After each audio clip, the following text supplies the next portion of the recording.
জানতে চাইবো যে রাসূলুল্লাহ সাল্লাল্লাহু আলাইহি ওয়াসাল্লাম যা করেছেন তা করা সুন্নাত, যা করেননি তা না করাও কি সুন্নাত? আলহামদুলিল্লাহ ওয়াসসালাতু ওয়াসসালামু আলা রাসূলিল্লাহ ওয়া বাদ।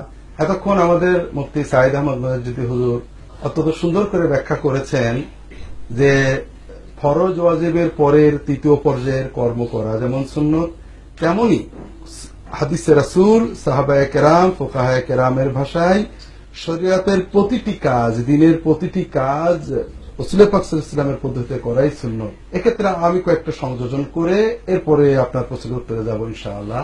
রাসূল পাক সাল্লাল্লাহু আলাইহি ওয়াসাল্লাম সফরে 2 রাকাত নামাজ পড়তেন, কসর করতেন, এটা আমরা সবাই জানি এবং কসর করা ওয়াজিব, এটা আমরা জানি। হযরত আব্দুল্লাহ ইবনে আব্বাস রাদিয়াল্লাহু তাআলা আনহুকে প্রশ্ন করা হচ্ছে যে সফরের ভিতরে নামাজ কয় রাকাত পড়তে হবে? তিনি বললেন রাকাতাইন সুন্নাতু আবুল কাসিম, 2 রাকাত আবুল কাসিমের সুন্নত, রাসূলুল্লাহ সাল্লাল্লাহু আলাইহি ওয়াসাল্লামের সুন্নত। আবার এই ব্যাপারে হযরত আব্দুল্লাহ ইবনে ওমর রাদিয়াল্লাহু তাআলা আনহু বলছেন যে রাকাতান ফি সফরে সুন্নাতুন ওয়া মান খালাফা সুন্নাতা ফাকাদ কাফার, সফরে 2 রাকাত পড়া সুন্নত, যে সুন্নতের বিরোধিতা করবে সে কাফের হয়ে যাবে। এখানে সুন্নত বলতে আমাদের তৃতীয় ক্যাটাগরির সুন্নত নয়, রাসূল পাক সাল্লাল্লাহু আলাইহি ওয়াসাল্লামের রীতি, ফরজ, বিধিবদ্ধ, ওয়াজিব রীতি। এবং সুন্নতের ব্যতিক্রম করা অর্থ সুন্নতকে গ্রহণ না করা, সুন্নতের ব্যতিক্রম কোন পদ্ধতিকে আরো উত্তম মনে করা। কিন্তু মনে করে যে সফরের ভিতরে 2 রাকাত পড়াতে 4 রাকাত পড়লে বেশি তাকওয়া হলো, তাহলে প্রকারান্তরে তিনি মনে করেন যে রাসূলের কাছে 2 রাকাত বোধহয় কম তাকওয়া হয়েছিল। এই অর্থে হযরত আব্দুল্লাহ ইবনে ওমর বলছেন। আর প্রসিদ্ধ তাবেঈ মাকহুল, তিনি হযরত আয়েশা এবং অন্যান্য সাহাবীর ছাত্র ছিলেন, তিনি বলছেন এই অর্থেই as-সুন্নাতু সুন্নাতান, সুন্নাতুন আল-আখযু বিহা ওয়াজিব ওয়া তারকুহা কুফর, ওয়া সুন্নাতুন আল-আখযু বিহা ফাযিলাতুন ওয়া তারকুহা ইলা গায়রি হারাজ। সুন্নাত 2 প্রকার, একটা সুন্নাত হলো যেটা গ্রহণ করা জরুরি, সেটা তরক করলে কুফরি হতে পারে। আরেকটা সুন্নাত হলো যেটা আমল করলে সওয়াব আছে, ছেড়ে দিলে গুনাহ নেই। কাজে সবগুলোই সুন্নাত। রাসূল পাক সাল্লাল্লাহু আলাইহি ওয়াসাল্লামের রীতিতে কর্ম করা যেমন সুন্নত, তিনি যেটা বর্জন করেছেন সেটা বর্জন করাও সুন্নত। এ ব্যাপারে হাদিসে অগণিত বিষয় রয়েছে, সংক্ষিপ্ত পরিসরে আমরা একটা হাদিস আলোচনা করি। হযরত আব্দুল্লাহ ইবনে ওমর রাদিয়াল্লাহু তাআলা আনহু বলছেন যে আমি মাসে 30 দিন নফল রোজা রাখতাম এবং সারা রাত দিকেই তাহাজ্জুদ পড়তাম। আমার আব্বা আমাকে বিবাহ দিয়েছিলেন, আমি স্ত্রীর সাথে সময় দিতাম না। আমার আব্বা অভিযোগ করলেন রাসূল পাক সাল্লাল্লাহু আলাইহি ওয়াসাল্লামের কাছে। রাসূল পাক সাল্লাল্লাহু আলাইহি ওয়াসাল্লাম আমাকে ডেকে বললেন আতাসুমুদ দাহর, তুমি সারা বছর রোজা রাখো? আমি বললাম হ্যাঁ। রাসূল পাক সাল্লাল্লাহু আলাইহি ওয়াসাল্লাম বললেন সারা রাত জেগে তাহাজ্জুদ পড়ো? আমি বললাম হ্যাঁ।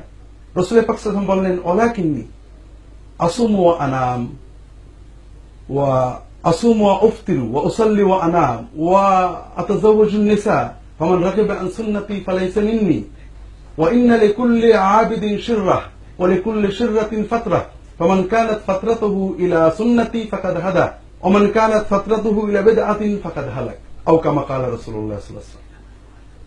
রাসূল পাক সাল্লাল্লাহু আলাইহি ওয়াসাল্লাম বললেন তুমি কি সারা রাত জেগে তাহাজ্জুদ পড়ো? আমি বললাম হ্যাঁ। তুমি কি সারা রাত জেগে সারা মাসে রোজা রাখো, নফল রোজা? আমি বললাম হ্যাঁ। কিন্তু আমি তো মাসে কয়েকদিন রোজা রাখি, কয়েকদিন রোজা ছেড়ে দিই, রোজা রাখা থেকে বিরত থাকি, রাতে কয়েক ঘন্টা তাহাজ্জুদ পড়ি, কয়েক ঘন্টা তাহাজ্জুদ থেকে বিরত থাকি, ঘুমাই, আবার স্ত্রীদেরকে সঙ্গ দিই।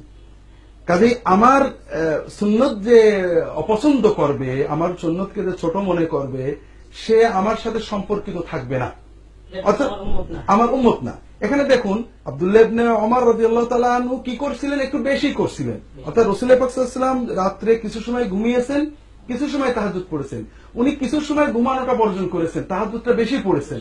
আর রাসূল ইবাদতেই ছিলেন, ভালো কাজেই ছিলেন, কিন্তু ভালো কাজটা রাসূল পাক সাল্লাল্লাহু আলাইহি ওয়াসাল্লাম পদ্ধতির একটু বেশি হয়ে গিয়েছিল। রাসূল পাক সাল্লাল্লাহু আলাইহি ওয়াসাল্লাম মাসে কিছুদিন রোজা রাখতেন, কিছুদিন ছাড়তেন। উনি পুরো মাসে রোজা রাখতে পছন্দ করতেন। এই যে রাসূল পাক সাল্লাল্লাহু আলাইহি ওয়াসাল্লাম যেটাকে তরক করেছেন, উনি সেটা করেননি। উনি একটু এটাকে রাসূল ধমক দিয়েছেন এবং তিনি বলেছেন ইন্না লিকুল্লি আবিদিন শিররাহ, প্রত্যেক আবেদের ইবাদতকারীর একটা রাগবাত থাকে, উদ্দীপনা থাকে। উদ্দীপনার সময় সে হয়তো একটু বেশি করতে পারে। ওয়া লিকুল্লি শিররাতিন ফাতরা, প্রত্যেক উদ্দীপনার একটা স্থিতি আসে। জি, এই স্থিতির সময়ে ইম্মা ইলা সুন্নাতিন ওয়া ইম্মা ইলা বিদআতিন, সুন্নতের দিকে যাবে বা সুন্নতের ব্যতিক্রম হবে। ফামান কানাত ফাতরাতুহু ইলা সুন্নতি ফাকাদ ইহতাদা, যদি একজন তার আমল পরিপূর্ণ আমার সুন্নত মতো হয়, তার কর্মে বর্জনে হুবহু রাসূল পাক সাল্লাল্লাহু আলাইহি ওয়াসাল্লাম অনুকরণ করতে পারে, সে হেদায়েত প্রাপ্ত হবে, নাজাত প্রাপ্ত হবে। আর যে অন্যদিকে যাবে, অর্থাৎ কর্ম আমি যেটুকু করেছে আমার চেয়ে বেশি করেছে, আমি যেটা বর্জন করেছি সেটাও সে করার চেষ্টা করেছে, তাহলে সে আমার সুন্নত অপছন্দ করার পর্যায়ে চলে যাবে। যে রাসূল আকরাম সাল্লাল্লাহু আলাইহি ওয়াসাল্লামের অনুসরণটা হুবহু হতে হবে, কমানো বাড়ানো কিছু করা যাবে না, সংযোজন বিয়োজন পরিবর্তন পরিবর্ধন পরিমার্জন এর কোনটাই করা যাবে না। যদি করি তাহলে সুন্নত থেকে বেশি হয়ে যেতে পারে অথবা কম হয়ে যেতে পারে, এই দুই অবস্থায় গুমরাহ হওয়ার সম্ভাবনা আছে। বর্জনীয়। এটা দুই অবস্থাটাই বর্জনীয়, বরং সবসময় সুন্নাহর উপর থাকা এটাই নাজাতের একমাত্র পথ। ওসিলা, নাজাতের পথ। নিশ্চিত, ধন্যবাদ। সুনিশ্চিত পথ। আমরা